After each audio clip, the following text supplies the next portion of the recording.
horta intii muddo ah heshiiska waa socday welina faahfaahintiisa ma soo bixin oo iyagu labada dhinac midkoodna kama hadlin waxa kaliya si guud ay u sheegayaan in qoladan Talibanka laga rabo inaysan qoladan internationalka ee qaacidada aysan taageerin oo aysan meesha ku haynin ayaa horta ayaga asal u ah nimankan Mareykanka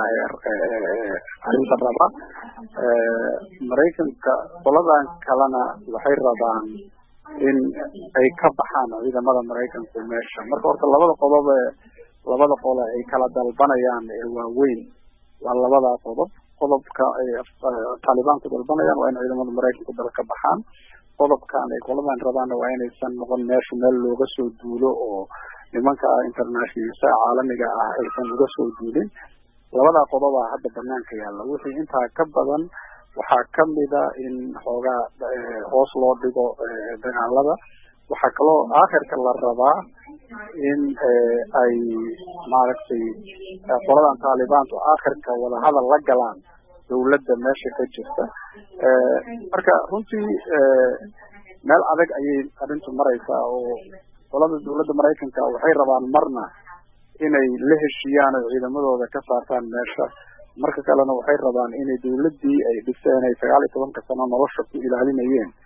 ay u sheegaan wali inaysan ka tagaynin ayadoo meesha xal laga gaarin marka waa arrin iska wali murugsan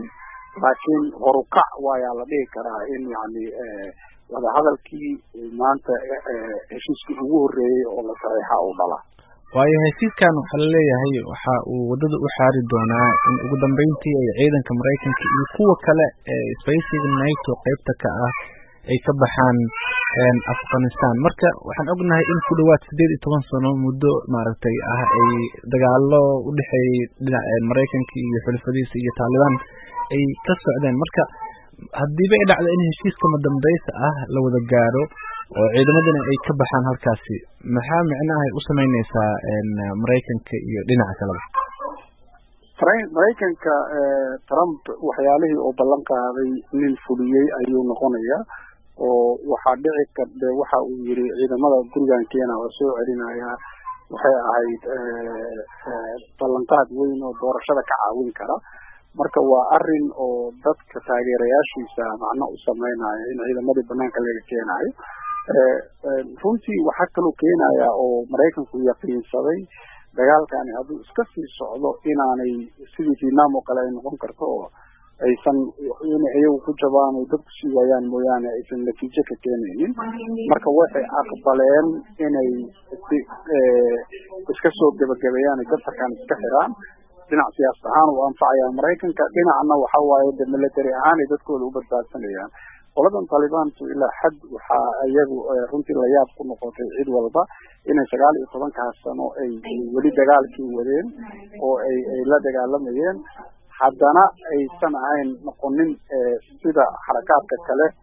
caalami dad ah oo dagaalkoodu inta badan ama kulligiis wuxuu joogay Afghanistan oo ekaa oo kama baxsanayn oo hadda bal مثلا xarakaadka kale qaacidada ku xiran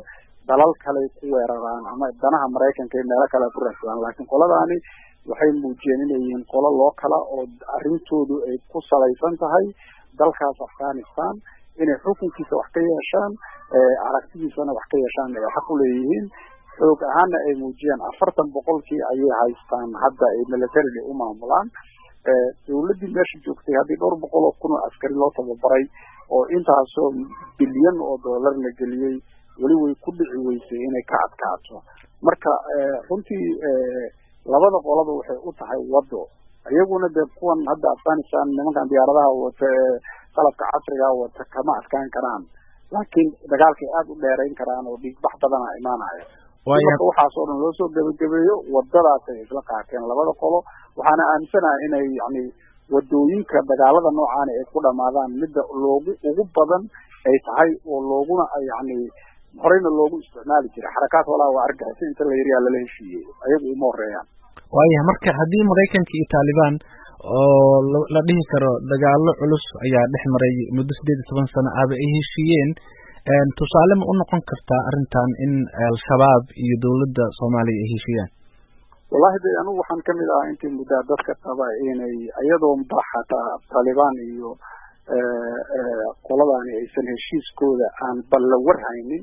dadkii ka hadli jiray ee dhihi jiray heshiis waa lama huraan wax kalena ma ahana literature-ka ama waxa laga qoray conflictiyada